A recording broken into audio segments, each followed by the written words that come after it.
Good morning everyone. Welcome back to Future Automation channel. If you are seeing my channel for the first time, please like, share and subscribe, and also I am planning to give a giveaway for this channel for 1k subscriber. All the PDFs, books and ebooks for data science and machine learning. So today we are going to see about what is machine learning, that is and the types of machine learning, and the three main important this is a basic concept for any data scientist or data analyst who are working in the data science domain with 0 to 3 years experience, so and also for the freshers. So for the freshers who are going to begin their career in data science, main important thing that I have to focus on is what is machine learning, why, what, when, how. That 5 W's should be there. So they have to know what is data science, what is data analytics, what is machine learning, what is deep learning. Everything is very important in order to go further with that particular topic.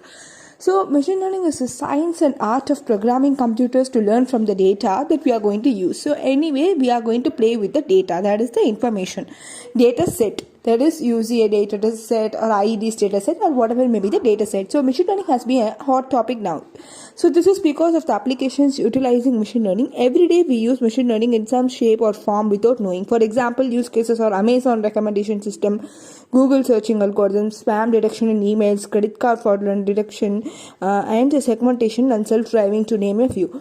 So according to Tom Mitchell, there is a book called Tom Mitchell which I already uploaded in my ebooks, like on the books which I have. Tom Mitchell, a computer program is said to learn from experience E with respect to some task T and some performance measure P, and if its performance on T as measured by improves with experience E. So the types of machine learning will be machine learning, robotics and control theory is the branch of AI. So it's divided into supervised, unsupervised and semi-supervised and reinforcement learning, as you are seeing in the picture. So machine learning is further classified into supervised, unsupervised and reinforcement and semi-supervised. And in the supervised, the classification and regression problems will come. So the regression is example is housing price prediction, and the classification medical imaging will come. And in the unsupervised learning, clustering and association. In the clustering, market segmentation will come, and in association, market analysis will come. That is, a priori algorithm will come under association, whereas reinforcement learning is self-driving cars and stock market trading. So you all know self-driving cars. Tesla is the best example. And when we are going to semi-supervised learning, classification and clustering will come. And in classification, text classification, and in clustering, land finding on GPS data, that is plane finding on GPS data. So supervised learning algorithm is where the algorithm is trained using the correct target values. In this algorithm, we do the training on the data and we calculate the difference between the predicted values and the correct values as the error. So regression and classification algorithm are the two main branches of supervised learning, because regression is where the supervised algorithm is predicting a continuous problem such as predicting of house prices. Classification is where the algorithm tries to predict discrete values, that is discrete values are 0 and 1 like spam or non-spam emails will come under classification algorithm. So regression and classification is two types. And there are lots of use cases now coming on regarding regression and classification, called customer churn, IDs, etc. So there are 10,000 plus datasets available in Google dataset. If you are going to go to Google and type Google datasets, you will find more than 10,000 datasets at a time for ML and data science. So you can go with that and also check out that. And for each and every, for example, for the classification algorithm, I told you the supervised learning, that is regression. So there are 10 popular algorithms like linear regression, logistic regression, SPM, that is support vector machine decision trees, naive based, then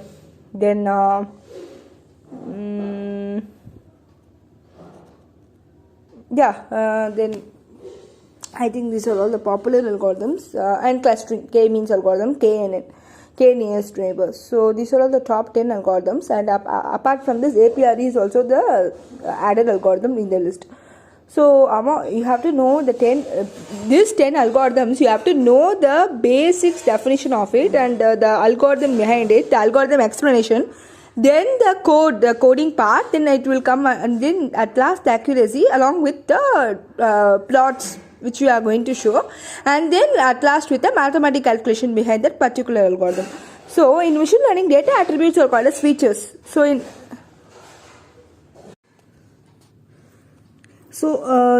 unsupervised learning, unsupervised learning is an algorithm where we make predictions using the unlabeled data. So in this algorithm, we use data to study the patterns to cluster data based upon the similarities. So the K means hierarchical clustering, the PCA, that is principal component analysis, or the three important algorithms that in the IT industry they are currently using for unsupervised learning. So based upon the case study or the problem or the project, or the requirement gathering, we have to decide whether what algorithm we are going to choose. So for example of unsupervised learning use cases, Google clustering related to news from different sources under one URL link, and market segmentation, social network analysis, and astronomical data analysis like NASA, ISRO, etc. So one important task in dimensionality reduction is the reduction of the number of features in our dataset while also keeping the most important features. So we can ensure we keep important features by combining parameters. For example, the square feet of the house is more important than the width of the house, or some factors combined might be more important than one factor such as age and illness. So like that. Mainly it is, for example, if you are into banking domain, or if you are into a financial domain, so based upon the use case or the case study or the requirements that they are going to give us, in our either in the product based or in the service based industry, we are going to anyway like based upon the input value, we are going to predict the output. That is what the supervised, whereas in the unclosed supervised, based upon the input is not known. Based upon the patterns of data, we are going to predict the input. In most of the cases, when compared to supervised learning, unsupervised learning is much better, because based upon the patterns, if we are going to detect the patterns in a very good way, like the 99% of percent accuracy in the patterns, then our output will be somewhat good when compared to supervised learning in some of the use cases, not in all the use cases.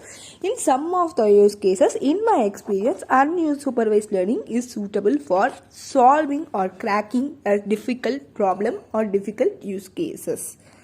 So then and in the reinforcement learning is a much deeper of the algorithm, because in this algorithm the learning system called as agent observes the environment, select and perform the actions, and get rewards or penalties in the form of negative rewards. So the best strategy called policy, or policy defines what action the agents needs to take over time to maximize the reward. So we can use the reinforcement learning in the stock market, where the algorithm reward is to maximize the returns, and the system figure out what the best actions are to be maximize the profits, while it is getting negative rewards for the losses. So for example, in the programming exercises, we will use Octave software. So this is called MATLAB, but it is free open source software. This is because Octave MATLAB makes it easy to prototype than using Java or C++, while it takes a lot of code in Java or C++. It is therefore advisable to know a prototyping language than after there is a proof it works. But one important thing is, in C++, Java, we can able to understand what we are doing and what the algorithm we are going to write, because we are writing the programming on our own, based upon our own logic and our own thinking, whereas prototype is not like that. We have to know the entire prototype and entire model that they have already designed. So we can move to the more complicated programming languages such as C++. After proving the code works in Octave, I will move to Python to write my algorithm. So linear regression, that this is the simplest type of supervised, where a model is used to predict a continuous value. So the well-known example is the Plotland housing price prediction.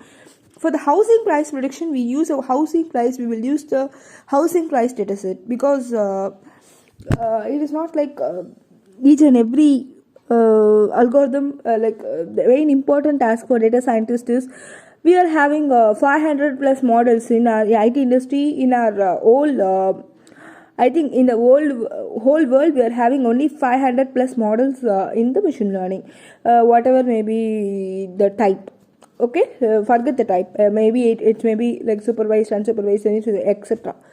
So what the data scientist role is to see the case study, understand the requirements and suit the algorithm based upon the problem that is given. So that is what I am trying to explain in this podcast. So hope this is useful for you.